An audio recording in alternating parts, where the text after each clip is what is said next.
Welcome back to Hashtag Kangaroos. My name is Dean Vassick. You can find me on X at Hashtag Kangaroos, Instagram Hashtag Kangaroos Podcast. And today we're unpacking, well, a win that didn't exactly feel like one, but a 12-point result on paper. Let's be honest, it was ugly, really ugly, against an Essendon side that frankly didn't offer too much. This was a game that I felt like at three-quarter time we should have put away comfortably and just didn't. It's a lot of similarities to the Carlton game last year, the second time we played them, where we won by 10 points and just hung on for dear. Yeah, for pretty much right at the end. A couple more minutes. That's an interesting point you make. Is that the MCG game? Yep, that's the one. That's the one I'm talking about. So I thought we thumped them. So they actually came back and nearly been okay. That's interesting. I thought that was it was about the similar sort of thing. It was about 7-8 goals at three-quarter time, and a couple more minutes, it might have been a different story. But as you can hear, I'm joined by Mark. Hello, and we've got a bit to work through tonight. Was it just one of those scrappy wins you take, Mark, or are there a little bit of a concern starting to creep into you 3 rounds into the season, albeit even though we're 2-1? I'm glad we got the 4 points because the alternative would have been catastrophic for the pressure on the club, Clarkson, and everyone else. It would have been, it would have been just destabilising had we lost that game. So I'm pleased about that. I'm very pleased about a couple of the young kids that really shone the other night and did a great job. Look, the last quarter was a big concern. The lack of pressure overall, like the pressure rating was poor for the game. Essendon were really, for want of a better term, pathetic. They let us again just like kick it around without any pressure put on us. And we still managed to make some pretty poor skill errors. So it's not like we've been touted as a club in form. The game itself has been absolutely bagged. It's horrible to watch. So it hasn't been a great week post a win in terms of boosting the confidence. And then we've had the coach come out last night and then complain about how hard it is to rise from the bottom. So I haven't been happy with the whole thing the last 4 or 5 days post game and the last quarter. So. Yeah, we've got a bit of work to do. I think this game against Carlton now has probably become more important than the Essendon game, which I thought was, obviously a line in the sand game. But we ended up turning it into a nothing thing because we fell over the line instead of, as you said, smashing them in the last quarter and then actually making a statement. We've sort of left the door open to, well, are we really improving or are we just scraping through against sides that are struggling? I mean, Port Adelaide's lost at home. Against West Coast. At least the West Coast loss doesn't look as bad based on that, but the Port Adelaide win doesn't look as good either. Depending on how you want to look at that, glass half full or empty, or the other way. So, look, yeah, it's interesting. I just think this game now becomes massive. It's a problem with Cherry, obviously not there, but yeah, I think they need to make.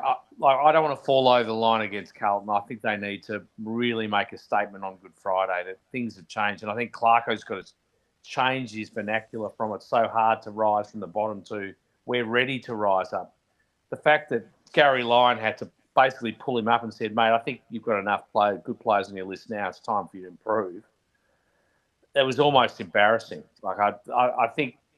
And you don't want to be sending a message to our players that, it's tough. And like, let's set some standards. We expect you to. We've got a great quality group of young kids. We've got some good senior players. Okay, look, the back line obviously still needs tweaking, but the midfield and the forward line, the wings, midfield, forward line, there's enough quality there now. We should be winning 9 or 10 games. We don't need to be talking about how hard it is to get up from the bottom. It's time to move on from that and actually hold the side accountable, hold the players accountable. And I think the players are sick of it themselves. I don't think they want to hear about how hard it is. I think they want to just start moving forward. No, definitely. We'll unpack the back line since you mentioned them. And you have to start with Luke Parker, Mark. Now, since moving into the back line, he's been an absolute revelation. 33 disposals, elite efficiency, 4 score involvements, 6 intercept possessions. But beyond the numbers, Mark, it's what he brings structurally. His communication, his leadership, the way he organises everyone around him. He has become the general down there.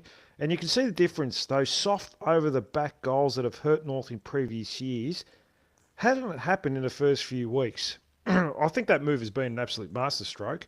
I'm not too sure if it's come from Clarkson or maybe Michael Barlow or whoever the assistants are, but it's been a good move.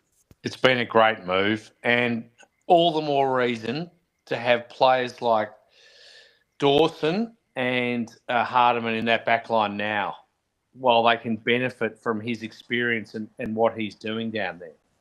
I mean, what Core and McDonald aren't going to benefit from it. Well, they are benefiting from it. Sorry, to be fair, but I'd rather an 18 or 19-year-old was benefiting from it than a guy in about to turn 30 or a guy in his mid 30s. So, I think he's outstanding, and I apologise for the negativity, but having him there is the perfect opportunity to be developing Hardiman and Dawson in that back line right now while we've got him over the next 12 to 24 months, rather than having him amongst the other older players down there that aren't going to be there when we next play finals, let's face it. No, exactly. I mean, I guess one player that you didn't mention was Toby Pink. It's coming for a bit of criticism. Even myself last week, I was a bit disappointed with a couple of his efforts against West Coast. But, it took on Nate Caddy, who kicked, I think, 4 goals in his opening round, kept him to 1 goal. No small task in how dangerous he can be. He competed hard all day, held his ground, and played a really important role in what was a fairly solid defensive effort overall by himself.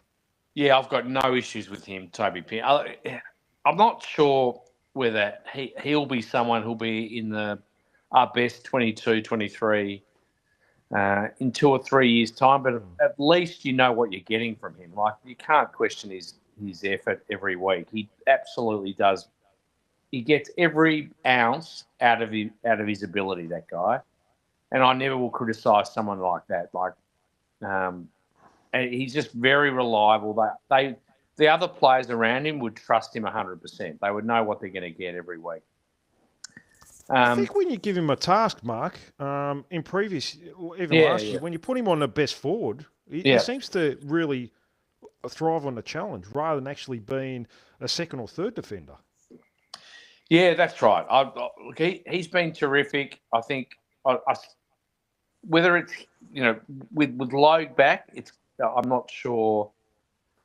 Then the decision becomes, all right, well, you can't have we can't have Pink, Logue, Core playing in the background in the same side, or one of them missing out with Comben and having those two in, and just keep having Dawson missing out constantly. He's going to have to be given at least 7 or 8 games this year for his own development. And he showed enough against Darcy last year that we need to be progressing with him, and he's playing really well in the VFL.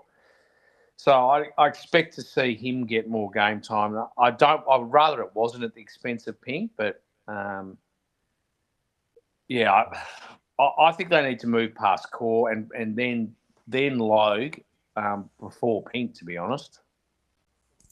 No, fair enough. Now, we've seen it. Plenty of evidence on the weekend that we still struggle to probably get that ball outside our defensive 50 going inside 50. I think we were last in the competition last year, and there's periods where the ball did get trapped in our forward half, albeit against a poor Essendon team. I mean, that's where I like Colby McKercher in the back line. 35 disposals, 567 metres gain, and most on the ground. That's exactly the kind of drive you want coming out of defence. He wasn't just getting it. He was using it with intent, breaking lines and really trying to generate some run back there, Mark. And I still like him in defence. I know a lot of people are asking for him to spend more time forward, but I don't know. We just don't have that type of player in the team besides him, really. No, he's so damaging coming out of defence. I think for the next, I was almost going to say 24 months, but that might be a bit too much. But look, I can't see anything negative about him playing out of the back line, particularly now Finn O'Sullivan's doing a lot more in the midfield. Even, with the benefit of Simpkin virtually having no midfield time now, You've still got you've got Finn O'Sullivan in there, you've got Powell, you've got Sheasel, and of course, now Wardlaw's back and LDU. It's like there's plenty of play, and like Sheasel and LDU take up a fair bit of time in there. So, yeah, I think it makes sense. I don't think we need to have him forward. I don't think playing him on the half forward flank. We've got enough wingmen at the moment, and Hardiman. It's getting hard because Blamires is playing really well in the back line, and he's been an absolute revelation. Like, hats off to the recruitment team there. That's been fantastic. But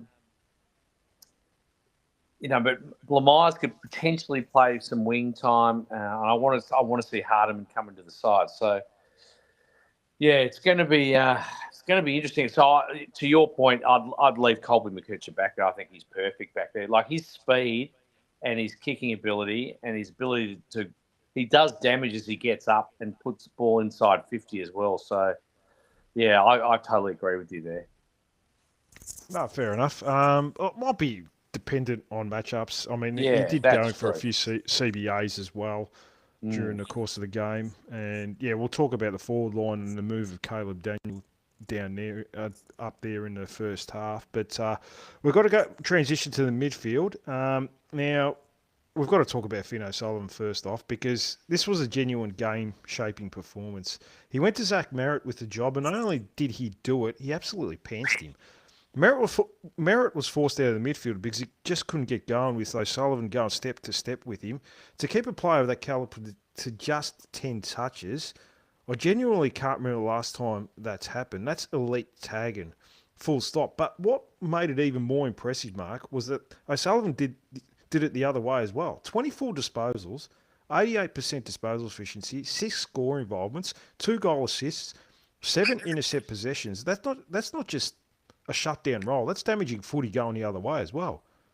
No, he's starting to look like the best of the lot in terms of top-end talent we've brought in. I mean, and that's a big statement given what Sheasel's done. But it's the way he does it. It's just he's got so much time when he has the ball, and he's so good defensively.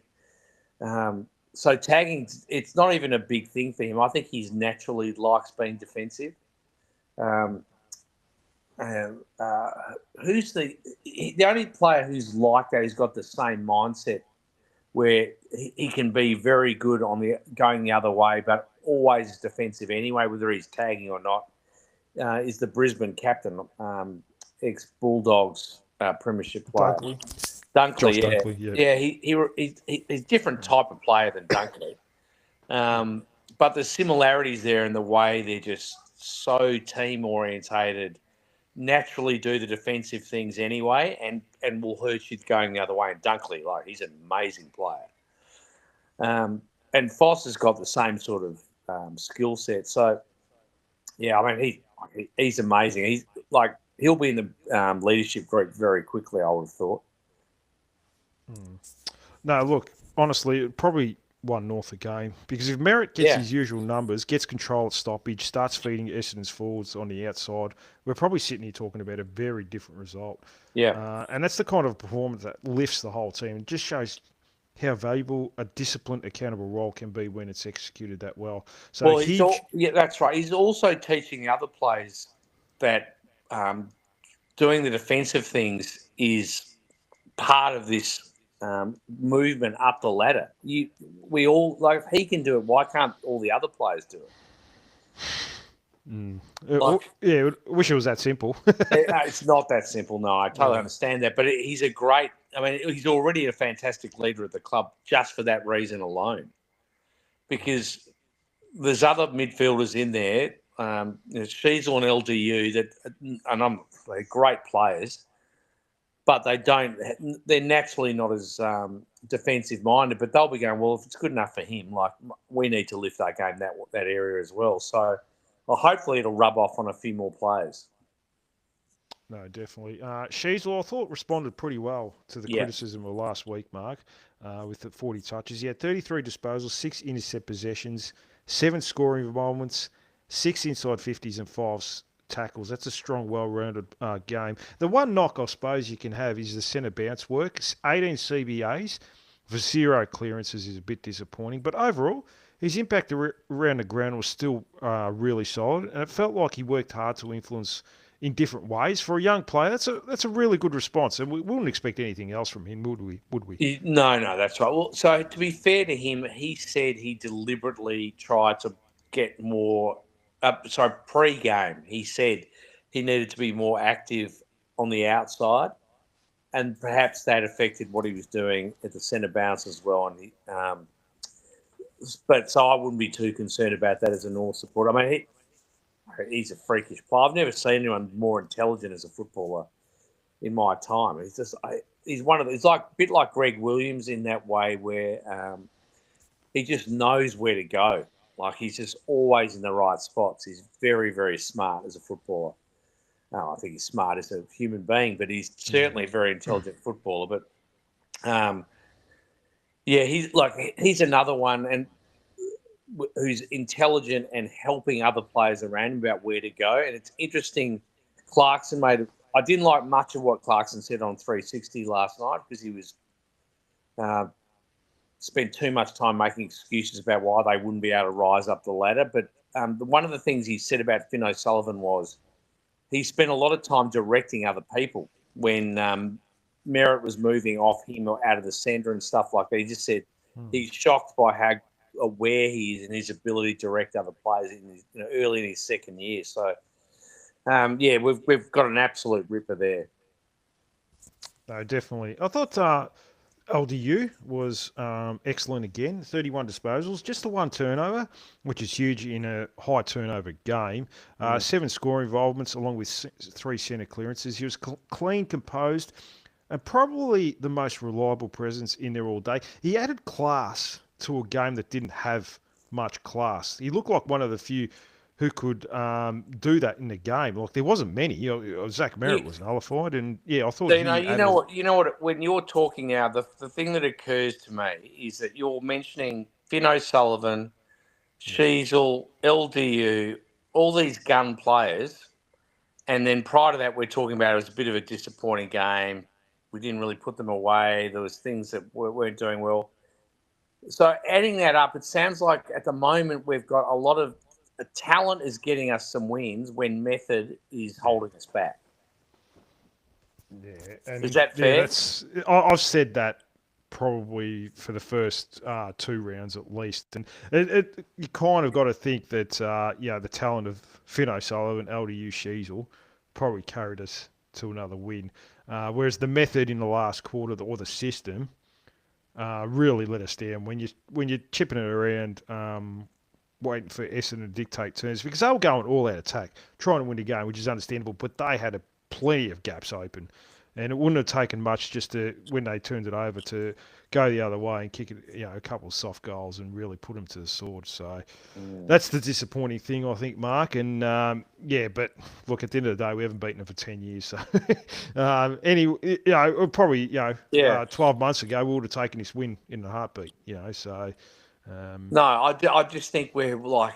Yeah, I understand where you're coming from. We're 5 or 6 years on from the David Noble years with a list that's so far superior than anything he was dealing with. That we like. I would expect by this time we've got a very clear-cut game plan, and we've got defensive standards. We've got all those things in place. Like that shouldn't be an issue still at this point. And you're talking about outstanding performances from like 4 or 5 midfielders. We've got a full forward is one of the best in the comp. Paul Curtis is one of the best mid-small forwards in the comp. Zurhaal's a good player. Trembarth's been terrific. Doveston's obviously going to be good, but he's got a bit of work to go. We had the best game we've seen so far from Zane Dersma. But we're still concerned about all these things. To me, that's not talent issues. That's method issues. So I'm worried. And look, the last thing I'm going to try and do is profess to be an AFL strategist. I'm not, but I'm just concerned that we're relying on dominance from our midfield.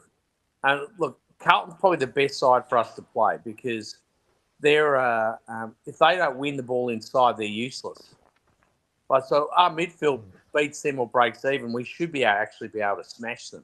They're probably the best matchup for us in the comp because they've got nothing. If they can't win the ball on the inside, they're done. And right, that's one of our biggest. That's probably our biggest strength.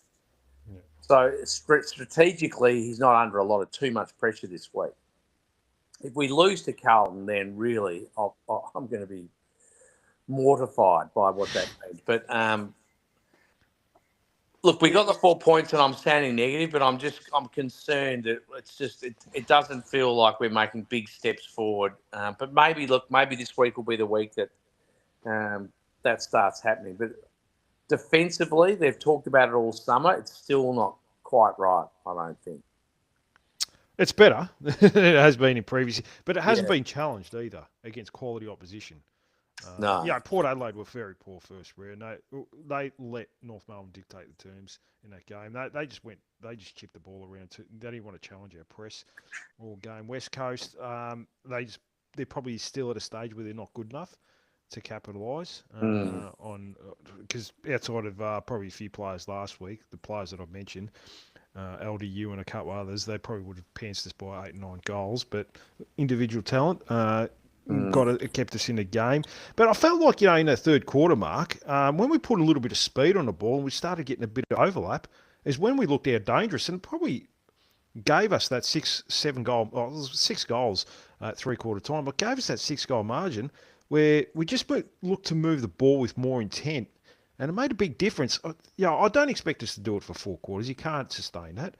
But so remember the Collingwood game where we were up by 10 goals at halftime. We blew it anyway, but we got to that point. Now I think Ratton was coaching us at that stage.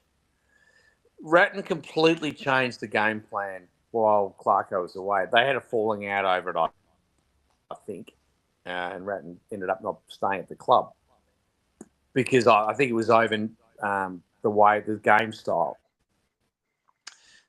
Now, I'm not suggesting that we should go back to the all-out attack, and because I think we need to focus on our defence. But I think the Shackles I think we've got enough talent at this side that he needs to trust them to really the ball movement and the attacking stuff needs to be the way we play. I think we need to have an obvious brand, and I'm not saying at the detriment of pressure on the opposition when they have the ball. But I think we have to have a very attacking, aggressive ball movement brand. Otherwise, we're just going to have this conversation for the next 2 years going, what do we stand for? What are we doing? Sometimes we chip it. Sometimes we move forward. The last thing we want to be is one of these sides that gets aggressive when we're almost out of the game, so we've got no choice, which I think St Kilda's fallen into. I think they're playing like that. I'd rather be like Melbourne, be aggressive. If we lose that way, as long as we're busting at guts when they've got the ball to put pressure on, I don't mind if we get caught on the turnover every now and again if we're trying to move it quickly. But because we look a bit, what's the point of having all these stars, these young talent, if we're not allowing them to play that way? So let's not be a chip it around side. When we do move it quickly, we look great. Yeah. Oh, look, I think most teams do look good, but and George Wardlaw's pet possum. This is an actual person's username here, Mark, on YouTube said, "Remember Essendon flooded the back line for 3 quarters." And that's a fair point. Now, I don't understand. But not the last quarter. No, well, they had to try and win a game. That's right. That was our worst quarter. Yeah. Well, we probably let them do that more than they did anything. But I don't understand what they're trying to do. They're playing 17 players in the back line as soon as the opposition get the ball. I think they've conceded the most uncontested marks in the first 3 games in the history of the game, or something like that. That's. You talk about methods and systems. They're the first team that should be looking at a new coach, to be honest. Oh, he's gone. Absolutely. No, he's got to go. 16 losses in a row for a big club. That's inexcusable. I don't care if you've got injuries or not. That's not good enough. He's finished, I would say, sure. Yeah, no, definitely. But we'll move forward now. I suppose we have to talk about Tristan Sherry. Probably didn't have the influence we were hoping for against the relatively inexperienced Essendon ruck setup. Only had the 15 disposals, one tackle, 11 hitouts, which is well below what you want from your number one ruck. Only the one mark as well. That was in the goal square when he was bleeding blood with the famous incident, and it did result in a goal. But I mean, we've got an issue now, Mark. He's out for the next 3 games, albeit I don't know. How have you seen his season so far, anyway? I think he's frustrated with the new ruck changes. I don't think that's helping. Look, I've got no issue with the fact he's been suspended for 3 weeks. I know a number of supporters saying, "Oh, there was no blood on his face," and like whatever. You can't. If you do something like that, you put yourself in serious risk of suspension. It could have been worse. Had he not fallen on his sword, I would think it was going to be worse than what he got. So I thought it would be 3 weeks. It was. His form hasn't been great, so he needs to probably needs to have a think about how he's going to play the ruck role. And it's unfortunate Goad's injured because it would have been a great time to have a look at him. Yeah, we're sort of limited with options now. Now, I would mention to you off air, Will Dawson played predominantly in the ruck in the VFL, so that could be an option. He's 200. Did he really? That's interesting. Yeah, he played most of the game there. Callum Colin-Jones is the obvious replacement. Played only, I think it was 35% time on ground on the weekend, strictly as a backup ruckman. So I suppose he's the logical replacement. Now, I spoke to you off air about this. I think it's now or never for him. Now, if he could prove himself for the next 3 weeks that he's at least a capable backup ruckman, that he could have a spot on a list for the next couple of years. But if he struggles and gets pantsed and doesn't do anything around the ground, that's pretty much curtains for his career. Yeah, look, they might see him. They might say to him, well, if another club's interested, that's up to you. If not, you'll be sitting behind Cherry and Goad now. So you're going to be a VFL player unless we've got multiple ruck injuries. And the way and your salary will, reflect that. That's fine because that's the way I see him now, to be honest. There's been nothing to suggest in his form since he came over from Richmond that he's anything more than that. That said, I'm bloody glad we've got him on the list now, or we have nothing this week. It's interesting about Dawson. I didn't know that. He's handy, yeah. Yeah, so I'm wondering whether Dawson might come in this week and play some backline and ruck. That's going to be interesting to see if that's the case, because it's odd that they chose this week to play him the VFL to play him in the ruck when Cherry was playing. So I'm not sure what motivated that decision. I know he's had a big growth spurt, and he's a big body. He's over 202 centimetres or something now. So he's relevant as a ruckman, but yeah, you wouldn't think that's how they're developing. You think they'd be developing as a key defender. Yeah, well, because Taylor Goad's not in the VFL team, they probably True. Yeah, we'll definitely talk about the VFL once we finish up wrapping up this, but we've got the forward line to talk about as well. Now, Caleb Daniel made that move forward for at least the first half, and I actually liked what he brought. His ball use going inside 50 was clean and composed. He lowered his eyes marks, didn't just bomb it in like most of us do.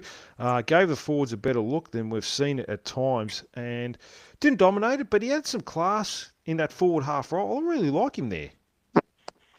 Yeah, no. I don't know. It feels like a short. Talking about the forward line, and then you've got Doveston. We've got like half a dozen small forwards playing the VFL, and now we've pushed him down there. It's just, I don't know. It's just I'm not criticising what he did. You're right. His ball use going inside 50 was excellent. But it's like now it feels like we're going, okay, we have to move him out of the back line. Let's try him here. I don't know. I don't know how sustainable it is, because who are you leaving out of the forward line to keep him there long term? Well, I Well, suppose Costanza came out of the team. So. Yeah, that's right. Yeah. Okay. Well, look, I assume they'll pursue that a bit longer, but it's interesting given who we brought in from Melbourne, and and others. So yeah, maybe it's Well, we got maybe it's a I mean, you short-term talk thing. I about don't know. we've I'm got not convinced by that. No, look, that's fair enough. But I thought he was good, and that's all you can do. You talk about Zach Bench as well, Zach Fisher, Charlie Yeah, Spargo. Spargo's the other one. Yeah. Yeah, So there's probably I'm probably missing out on a couple of others off the top of my head as well. So you can't fit them all in. well, you got Robert Hanson Jr. and Harvey playing as two young in the players back line. playing in the back line now. So it's just whereas. I mean, if he can play that role, then why can't Harvey play that role? Harvey was kicking 3 or 4 goals a game, and there's nothing wrong with his disposal going inside 50. So I don't know. I just think they've become very confused about the half forwards, half backs in recent times. Blamires is doing such a good job that's creating pressure, and they must want to get Hardeman into that team. No, that's right. Look, I mean, it was pretty even across the board. Nick Larkey finished with 2 goals, solid without being dominant. Zane Dersman was probably the most eye-catching early. 3 goals from his first 3 kicks. He gave away a couple too. Yeah, and that's right. So, I mean, but at the end of the day, he's never going to be a big disposal guy, but I like... like Clarkson said last year, he played like Jack Gunston as a deep forward. He let up quite well. He showed a lot of class. He doesn't miss either. No, that's right. Like you kick the ball to him, you can almost guarantee he'll put it through. Yeah. So and that's with Jack Darling coming out of the team too, Mark. Yeah. And that frees up a role for him, which is what you want to do. You want to see a young kid like that get that opportunity, and he took it. Jack Darling's been quite a solid, serviceable player for North Melbourne in the 18 months he's been here, but it's time to move past a 34-year-old and give a 20-year-old who's out of contract at the end of the year, and we want to know what we've got with him, so you might as well give him a good run at it. Doveston chipped in with 7 touches and a goal. Curtis and Trembath both finished with 2 each, so there was a contribution across the board, which is a positive, but I kind of expect that, Mark. This is where the strength of the team is. Doveston's struggling. He's, I think they'll just keep pursuing things with him because he might have a breakout game any minute now and kick 3 or 4. He's just getting used to the speed and the flow of the game. So at least they're keeping him in the side. That would really annoy me if he was already back in the VFL. I'd rather see Dersma and Doveston and these guys play even when they have periods where they go in and out of the game, because we're not challenging for flags. So the more games we get into these, I mean, this is Clarkson. He said we need to get 50, 60, 70, 80 games into these kids. So get them. Then why are you bringing Core back? Why is Darling playing? Why is Callum Collins? Get these other kids into the side. If we're going to lose with them playing. I think sometimes you bring more young kids in, they end up creating more energy around the side, and good things happen. I think we're going to move past the fear. If we're going to look, the supporters are frustrated; they're sick of losing. But if we are to lose games, and we are going to lose them, we're not going to challenge for the flag. So lose with putting these guys in. It was great last year seeing Dawson have a real crack at Darcy against the Bulldogs. Supporters love that stuff because they can see the future. They can't see the future when Core's running 10 metres. And I'm not criticising Core. He's still a good player.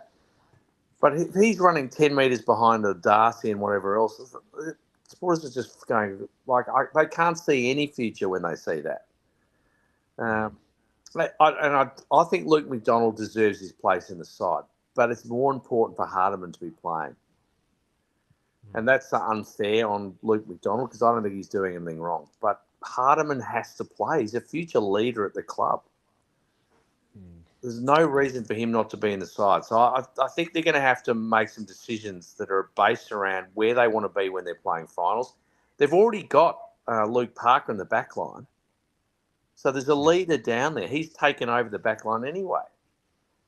So let the young kids learn around him. Lamars is doing a great job. He's going to learn around him. Then do the same with Hardiman. Anyway, it feels like we're talking about a loss after the Essendon game when, as you said, we had 2016. But that was a poor win. Yeah, that's right. But they that can't was the get COVID. That was the where all their players. Were yeah, it was too. We got off to a flyer and they won it by about 3 or 4 goals, I think. So yeah, that was a very interesting year and a very different time. I just don't think we lack talent in that side at the moment. I think the system's a bit flawed, and I think the mindset needs to change. I think it needs to be more aggressive, more positive, less concerned about losing. And if we lose, we lose. But let's just lose being really aggressive. And I don't know. It's like we're scared at the moment. There's a bit of self-preservation about the club at the moment. The president, the whole club felt like they were under siege before the season started after the Melbourne game. And unfortunately, I think that's been a disaster in terms of the mindset. We came out one point, like it feels like the players are ready. Like it's more the hierarchy that's nervous. I don't know. I just feel like there's a lack of confidence coming from the club at the moment, but not the players. I don't want to hear how hard it is to rise up from the bottom anymore. I think it's time that, like the fact Gary Lyon had to pull up the coach of North and say, "Oh, mate, I think you've got enough good players now. It's time for you to have a go, isn't it?" Like that's embarrassing. That should not be happening. Anyway, I think we're good enough. I think we're good enough to start winning 9-10 games. Like Cherry's out. Yes, we should beat Carlton this week. We should be competitive against Brisbane, and we should beat Richmond. We should be that'll be 4-2. That's definitely a pass mark. Yeah, that's the pass mark. Anything less than that, and they've got to start thinking about what they're doing. Whether they make changes or not, it's neither here nor there. They'll have to change something, whether it's attitudinally or personnel. They can't continue just going, "Oh, it's tough. We know where we're at. It's so hard being down the bottom." The way the AFL does things, it makes it impossible to get up from the bottom. Like if I hear that again, I'm going to lose the plot. I can't bear to hear that talk. Like you can have that opinion. Have that opinion to the AFL. Talk about it in the off season. Do not say that in the middle of the season when their players are listening, and your supporters are hearing you make excuses. It's just like it's not working. Like that. I don't know who that is supposed to benefit. Those sort of comments. Like if you think it's buying yourself time, it's not. It's not going to please anyone if they get smashed by Carlton this week and say, "Oh, that's okay. It's tough down the bottom." The supporters are not going to say that. No, it's just any more than they are for Brad Scott or poor old Michael Voss at the moment. They will get hammered. Well, we're going to find out Friday night. So, I don't think Brad Scott's got long left, to be honest with you. No, and poor old Voss, he won't either. I mean, it's one of these games this week. The consequences for the loser are going to be dire. And I don't mean Clarko will get sacked and things silly like that, but the media will absolutely hammer him if we cop a shellacking or get beaten by Carlton. They are the one side I expect us to beat. Strong words there, Mark. Now, there's a couple of individual players I wouldn't mind talking to you about as well. Get your opinions on them. George Wardlaw, 54% time on ground, 16 possessions, a couple of clearances. Not too bad. The main thing is he got through unscathed, Mark. That's all that matters. I love him. Yeah. He adds... he just adds, like you mentioned, energy, but he brings a lot of that, doesn't he? He just brings energy and a lot of heart. And just that spirit that we like to see in players. He just brings that, and we just want to see him out on the park and get some continuity in his footy, don't we? Oh mate, I don't know I can't remember who it was, and he said this in a complimentary way. Is there anyone in the AFL that tries harder than him?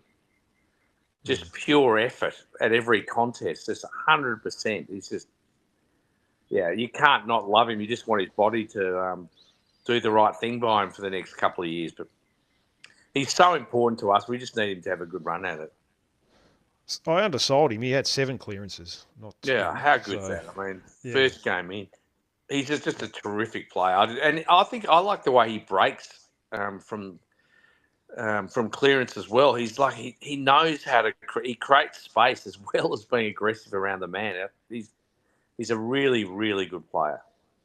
Yeah, no, definitely he is. There's one other player I wouldn't mind talking to you and getting your opinion on, and it's Jai Sinkin, the former captain. I'm a bit torn on this one. I thought his overall game was okay. He worked hard, got involved, and had his moments. But those moments in the last quarter, they're the ones that stick to me. That 50-metre snap on the left when he had the simple handball to Curtis, that's a decision you can't just make in that situation. It's low percentage, unnecessary, and it kills momentum. And then you follow it up with a 20-metre left foot pass across the middle that turned into a turnover. That's the sort of stuff that puts the whole team under pressure late in games. And that's where the frustration with Simpkin, it's not about the effort. You never question that. It's the decision-making in big moments. As a senior player, as a leader, former captain, you want him to steady things, make the right call and help the team close games out, not add to the chaos that happened. Where do you sit with him? Well, he doesn't look like $1 million a year player, which is what he's definitely not that. No, that's what he's earning. I don't know. It's hard not to be frustrated with him because it's every time if you're on social media, it's hard to avoid him at the moment. I don't know. He's frustrating because his decision making is just flawed. He struggles to make good decisions under pressure in games. Look, I'm happy. I think it's the right decision, definitely, for him to be on the wing, not in the midfield. That's not going to change now. No. I don't know if he'll be there next year. I think it'll be interesting. We'll have to see how the rest of the year plays out. He's a good player, and he's obviously a good person. He wouldn't have been made captain. So, I hope his best. You're right about the last quarter. That was very hard to watch some of the stuff he was doing. Just poor decision making. So, I'll give him the benefit of the doubt, but you'd want to see better than that in the next 2 or 3 weeks. You'd want to see him start to justify the money he's on, given, I feel like he let the club down last year. And other players have been really supportive of him. I think he needs to pay them back. Yeah, he's almost plays like a millionaire sometimes. I still think he's an important player, no doubt, but he's one of those guys now where the standard has to be higher. Yeah. The almost games aren't enough, and those costly errors late can keep creeping in. Because in tighter games against better sides, those moments don't just frustrate you, they lose your matches, and he's got to be better than that. No, I think Luke McDonald, and given they were both captains, they're both in a similar situation with decision-making. I think if they can't, if that stuff doesn't improve, it's going to be very hard not to go past them because they just can't. Like Hardiman doesn't make those mistakes. I'm talking about Luke McDonald in that instance there. But Blamires can move up to the wing, and Hardiman can go to the back line, and that would knock them both out. So they're important players culturally at the club, and you can't criticise their effort ever. Their standards around the club, what they do for the club culturally, has been very good. Not so much Jai in the last, obviously, period trying to leave the club, but if you take that away, they've obviously been great people at the club, but their decision making, it's not effort, it's just decision making has been poor for both of them for a long time. And that's becoming harder to deal with when you've got younger players that don't make those mistakes playing in the VFL. Yeah. They're players that have played, a couple hundred games of football. Probably about 350 between them, give or take a few here or there. That's I understand Luke McDonald. He makes mistakes, not through stupidity like just going on your No. left foot, opposite foot. Like he would go on his right foot or something like that. Mm. You know, Simpkin having a shot from 50 metres out on the left foot, where he's got a simple handball to a player in front of him. You can go on his left foot, and he's a goal kicker. And just going across goals, just use your proper foot. Don't start, layerising. Play your role. As Larky would say, play your effing role. Yeah. Wes Young has come into the chat and said, didn't Dawson have 5 goals kicked on him? I don't think so. He played mainly in the ruck. So I know Sullivan Roby from Essendon kicked 4 goals, but I don't. The young player Edwards kicked 5, I think. Who's coming off an ACL, but he wasn't on him most of the game. I'm not too sure who was on him. I think it was a VFL listed player. Spent a fair bit of time on him, so you might have had little patches there, Wes. But we'll go to the VFL. We'll move forward. So we got off to an early start here. We're 25 zip mark in the first 10 minutes. The final result, though, was a 19-point loss after being overrun. We'll go at the standout performers. Zach Fisher, 24 disposals. Had a really good first half, was a consistent ball winner. Bailey Scott, 23 disposals. Robert Hanson, Cooper Harvey, 22 disposals each. Solid contributors across the ground. Hanson's ball use behind the ball was quite good. Jack Darling, probably the best on ground. 3 goals, main target and scoreboard presence. Whitlock, 2 goals. Provided support inside 50. Charlie Spargo, 16 disposals, 1 goal. Played a high half forward role. Good link up and ball use. Hardiman, 16 disposals. Steady contribution. Fisher, I said, 24 disposals. Yeah, he's playing mainly on the wing. Look, there's a few players there are probably putting a little bit of pressure on, like maybe a Jai Simpkin. We've got options there whether he putting Zach Fisher on the wing or Bailey Scott. Harvey, I still hate him in the back line. Robert Hanson, I don't know about his defensive work, but his ball use from defensive 50 is quite good. So I think he's down the pecking order, especially. They're not going to play him and the midget in the same side. No, that's right. So I don't think he comes in anytime soon. I suppose Riley Hardiman, he might need another week in the twos. So it doesn't look like any of those players would come into the team this week based on that. But in saying that, maybe Jack Darling could come in if Tristan Sherry's out. God. He could play as a backup ruckman. Well, he can't jump over a can. Like, how's he going to play in the ruck? I don't know. He won't play in the ruck. Trembath will play in the ruck. Okay, so do you reckon Darling plays as a forward, then goes to the bench, maybe plays 40% game time? Yeah, I think so. So he'll play, and then Trembath will be used as Trembath might have a fair bit of ruck time with Callan Coleman Jones. I don't like it. I doubt if Clarkson likes Trembath leaving the forward line. So the question will be then what's the alternative to that? Is Dawson going to come in and play some ruck? Possibility. And a bit of time down back. I don't know. I mean, what's Carlton got up forward now, apart from Mackay? They've got a lot of those mid-sized forwards. Haywood. Yeah, so that doesn't suggest Dawson would be useful. A young kid, Byrne. Harry Mackay, McGovern are probably their 2 keys. McGovern's actually been quite solid. Looks more threatening than Mackay.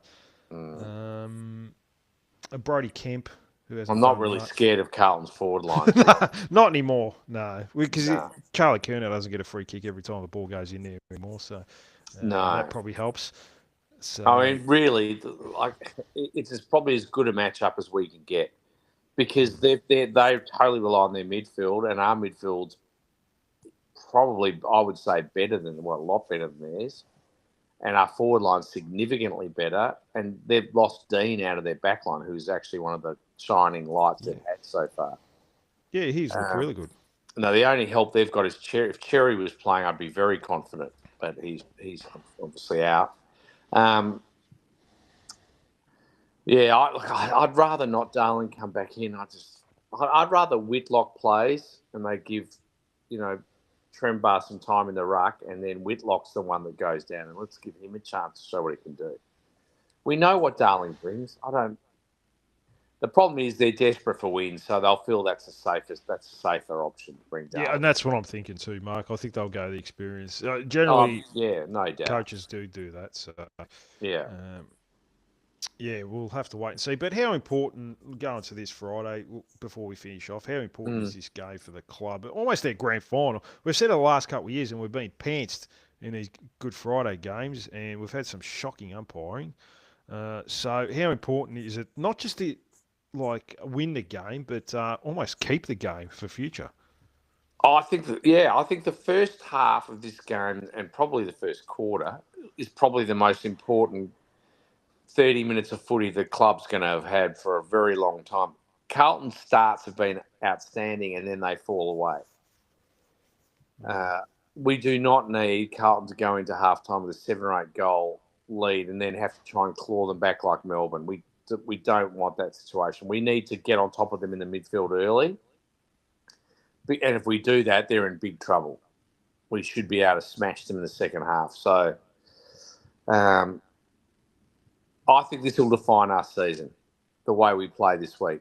And I'm not talking about falling over the line and getting a couple of 10-point win. I think we need to smash Carlton this week. And I think that should change the thinking and the talk from. I want the talk from Clarkson to change to. We're going to keep getting better. Then it's hard. Like we're down the bottom. It's no good because we can't get free agents. I can't bear to hear that again this season. I'm just hoping we snap into form this week and smash Carlton, and it changes the way he thinks. Because it's no good. No one wants to hear that negativity anymore. I don't think. Yes, it's hard. We're not asking. No supporters are expecting us to finish top 4 and win 16 games and win the premiership.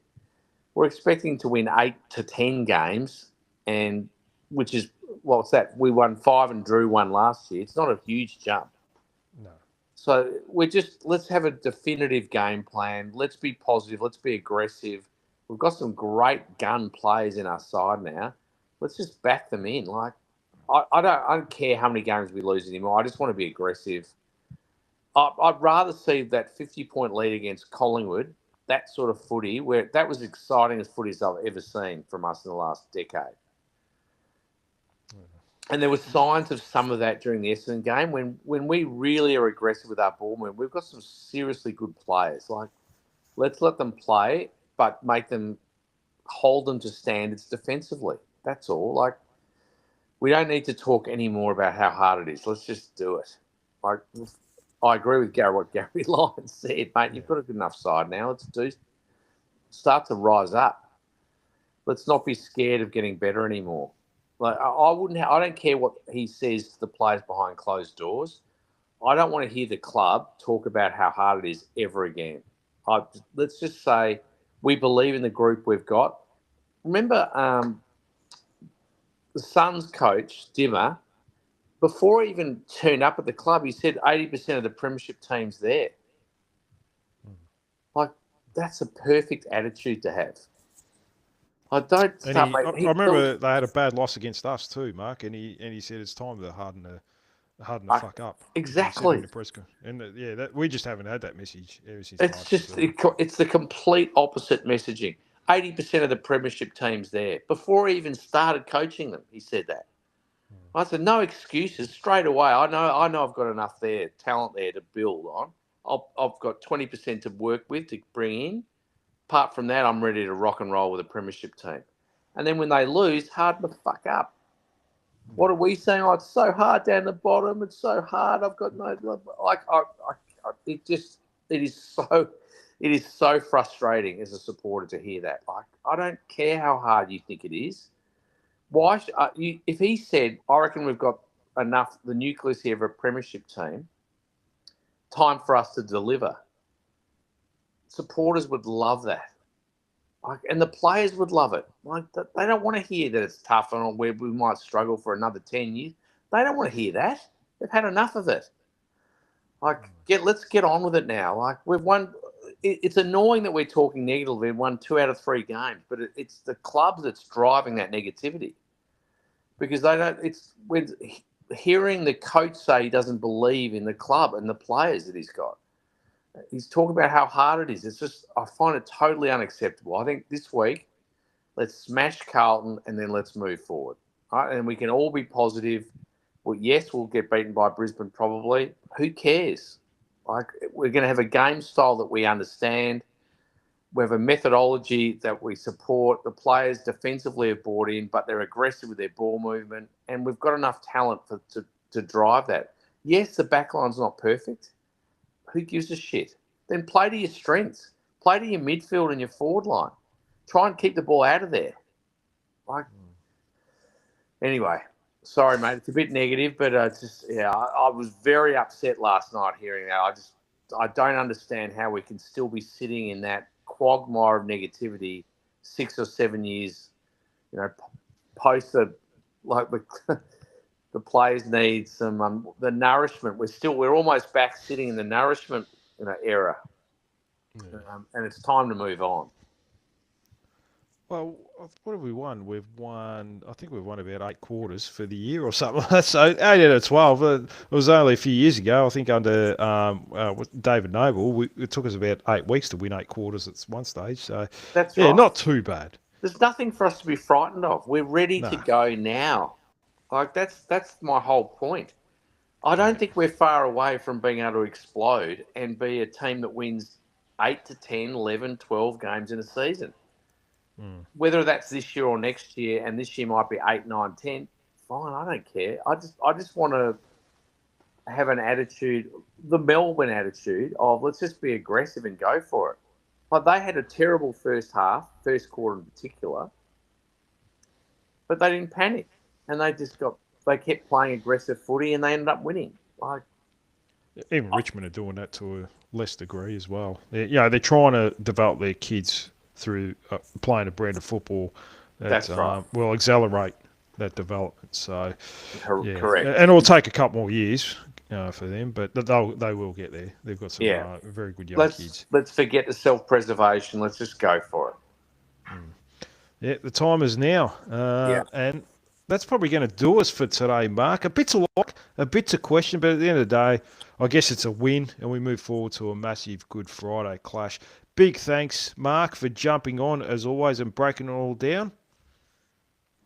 Absolute pleasure, mate. No, always a pleasure with you, Mark. And to everyone listening, really appreciate the support. Make sure you stick with us. We're not far away, like Mark said. He's just a little bit frustrated with the messaging. But, look, I don't think we're as far away as a lot of people are sort of saying. So that's right. We will get there. And I'll be back on Thursday to go through all the team news, selection calls, and everything you need ahead of the game for Good Friday. Till then, this has been #Kangaroo.